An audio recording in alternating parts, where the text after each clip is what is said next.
Pô, mas você não vai contar o seu relato não, cara? Cara, eu acho que vai dar merda falar, cara. Estão derrubando o sinal, pô.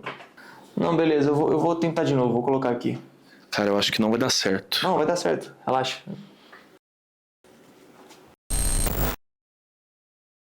Se você tivesse acabado de se mudar para uma cidade e você não tivesse nenhuma opção, São Paulo, e você abraça o primeiro emprego que aparece, porque você tem que se sustentar, você tem que manter a sua vida e tudo mais, e você vai trabalhar vigia em um prédio que ele estava em construção, aí a construção parou, aí ele virou um negócio meio só a estrutura dele montada lá, não é ruínas. Enfim. Fica abandonado. Um prédio abandonado que estava em construção, depois ele entrou em construção de novo. Depois ficou em briga E aí judicial. ficou briga jurídica, judicial, caramba, 4. E aquilo ali se encaixava perfeitamente para você, porque era um lugar onde você ia poder ficar, que você poderia morar ali. Era um lugar que não oferecia riscos. E era um lugar onde você ia ter uma renda para começar a caminhar e viver uma vida nova em São Paulo. Só que todo mundo te alertou. É um lugar muito bom, é um lugar muito tranquilo, mas alguma coisa acontece no 7º andar.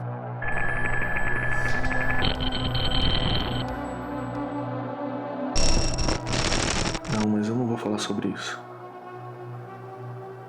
Não tem por que eu falar nada disso, pô. Tudo bem. Entendi. Salve, eu sou o Rogério, esse é o Sem Tempo contando as melhores histórias. Uhul! Se você... Fala um oi, Marcelinho. E aí, rapaziada, história boa hoje, hein? Se você não conhece o Sem Tempo é esse espaço onde a gente conta uns relatos, conta uns causos, conta umas maluquices, fala bastante sobre histórias misteriosas, sobrenaturais, sobre folclore, coisa do sítio, coisa que seus avós, seus pais, as pessoas mais antigas contariam para você e histórias que você compartilharia com seus amigos, seja tomando uma cervejinha na sua casa ou num bar. Por enquanto eu tô mais focado nos relatos aqui, vocês vão perceber que essa leva nova de vídeos que começou esse ano tá bem focado em histórias do folclore, tá bem focado em histórias sobrenaturais e até ufológicas, e hoje eu vou contar um bom caso de assombração para vocês, mas logo eu vou voltar com as historinhas aí de conversa de bêbado, história de pescador, maluquices que aconteceram no bar, coisas malucas que aconteceram comigo, e vou trazer alguns amigos para contar a história aqui também e falar muita curiosidade, muita maluquice e muita coisa que é cultura de boteco. Para não perder nada, se inscreva, curta, comenta. É nóis, tamo junto. Lá no futuro, se você estiver assistindo esse vídeo, considere ser um membro que habilitou aqui no canal, mas em breve aí eu vou estruturar melhor as ideias de como vai funcionar isso para os membros, tá? E se for no presente, junho de 2024 que você está assistindo esse vídeo, o canal tá crescendo, tá caminhando e um dia a gente vai chegar lá.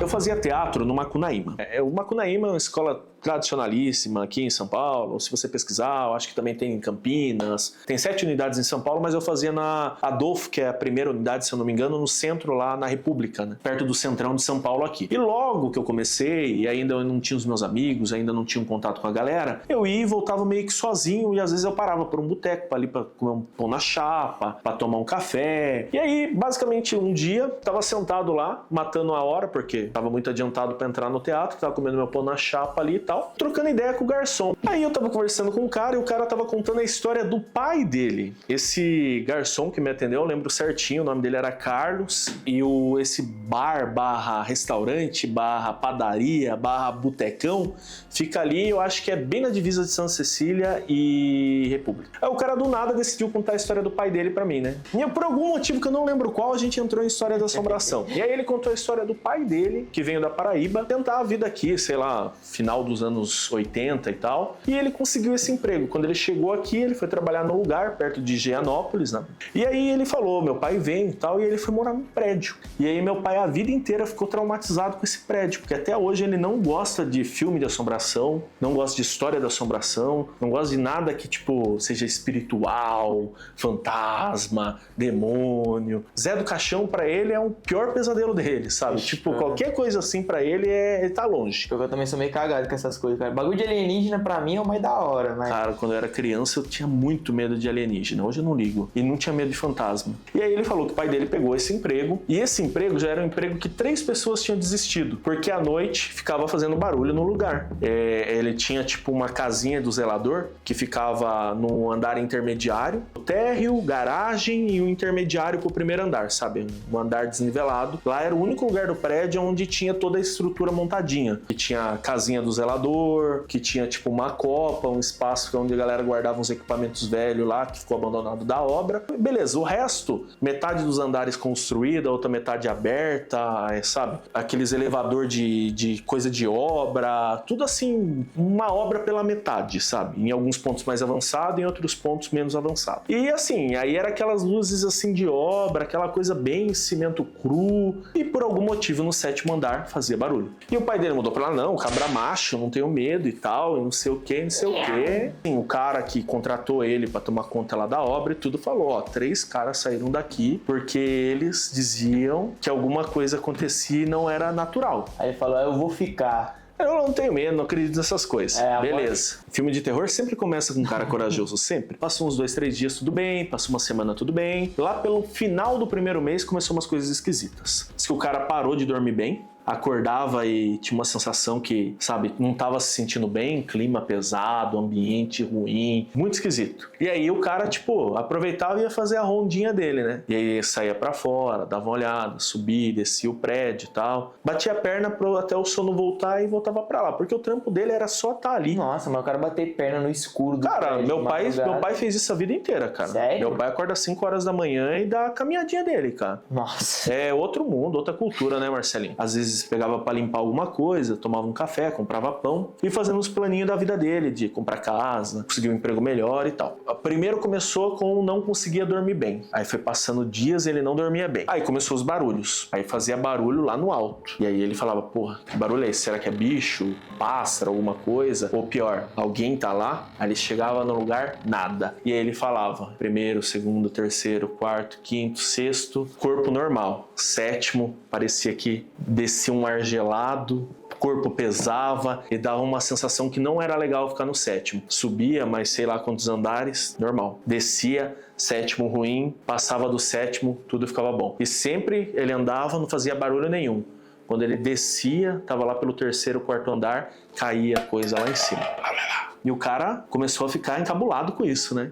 Aí um dia ele ligou para um amigo dele, falou, pô, vem cá pra ver se é coisa da minha cabeça, que eu não tô dormindo direito, eu não tô bem, né? Vem pra cá, nós come uma coisa que faz uma jantana caprichada e depois a gente fica esperando pra ver, que você vai ver que quando vai anoitecendo, começa a ficar fazendo barulho lá em cima. Aí foi o amigo dele lá, o parente dele lá, e eles ficaram lá no prédio lá, só esperando dar o horário. E aí, dito e feito, deu o horário lá, começou a fazer barulho. Alguma coisa, vento, sabe, tivesse derrubando coisa. Aí ele e o cara subiram, só aquela sensação muito, muito, muito, muito ruim. E aí nessa de tipo, não é possível, isso não é normal e tal, e os dois parados no prédio. Quando ele olhou para o amigo dele assim de relance, ele teve certeza que ele viu o vulto de um homem todo de preto, com uma capa assim, passando por trás do amigo dele, tipo, sumindo do andar assim, sabe? Aí ele falou, cara, eu vi um fantasma, vi uma assombração, vi alguma coisa, vamos descer. Desceram, ficaram com essa sensação e tal. Aí o amigo dele, que foi lá e entendeu o que estava acontecendo isso com ele, começou a sonhar com essa figura, mesmo sem ter visto. Quem viu foi o pai do Carlos, o cara que me contou a história, mas quem começou a sonhar foi o amigo, o parente dele, que ele chamou lá pra ver se via alguma coisa também. E o cara começou a sonhar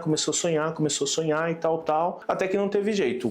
O pai do Carlos pegou e ligou pro cara que atendia eles e falou, ó, tá começando a acontecer umas coisas assim. Aí o cara falou, pô, ainda bem que você falou, porque a tendência é só piorar. Aí o cara, como assim só piorar? É, com os outros que moraram aqui só piorava. Vou mandar alguém aí, vamos ver o que dá pra fazer, né? Diz que foi um dos piores dias da vida dele, porque fazia barulho de gente batendo na porta, assim, do coisa, ele olhar nada. Só que aí o cara mandou, é um diácono lá, um cara que tava se preparando para ser padre, eu acho que é diácono mesmo, qualquer coisa vocês me corrigem aí, peço desculpa. E mandou esse cara pra dar uma olhada, dar morada lá, coisas... cultura católica. Lá. Aí o cara falou que enquanto estava benzendo o lugar lá, eu não sei o nome do... Esqueci, é um instrumento que os padres usam para purificar o ambiente lá, com a fumacinha lá. Diz que o cara sentiu ser empurrado. Aí o cara falou, não, peraí, Isso é coisa mais tensa forte, né? do que eu posso lidar. Aí esse cara chamou um padre que era especialista em exorcismo. E aí, segundo esse cara e segundo outras pessoas que eu conheci,